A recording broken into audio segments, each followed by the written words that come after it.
Meracik kopi tentunya harus memiliki keahlian tersendiri. Kemampuan itulah yang ditujukan sejumlah remaja di Banda Aceh dalam lomba barista yang digelar di Taman Sari Banda Aceh. Sebagai daerah yang terkenal dengan 1000 warung kopi, pemerintah daerah terus mencari bibit peracik kopi handal. Belasan remaja dari berbagai daerah penghasil kopi di Provinsi Aceh ikut bagian dalam kompetisi ini.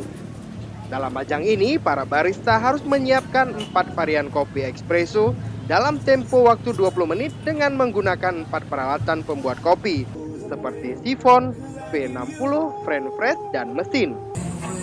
Tidak hanya pria, sejumlah wanita juga ikut bagian dalam ajang lomba barista yang digelar Dinas Pariwisata Kota Banda Aceh. Menurut Mahdi, salah seorang juri, dalam lomba barista tersebut ada 3 kategori yang menjadi penilaian, seperti preparation, cita rasa, dan teknik pengolahan serta penyajian. Untuk penilaian kali ini adalah inisiasi kita aja, karena kita tahu ini adalah basic-basicnya barista mungkin untuk Aceh, dan kita banyak hal yang harus disempurnakan. Jadi kita nggak bisa memberikan penilaian selayaknya kelas barista sesungguhnya. Lomba barista tingkat dasar ini diharapkan mampu menciptakan para barista tingkat nasional serta mampu mendongkrak perekonomian dan pariwisata di Aceh.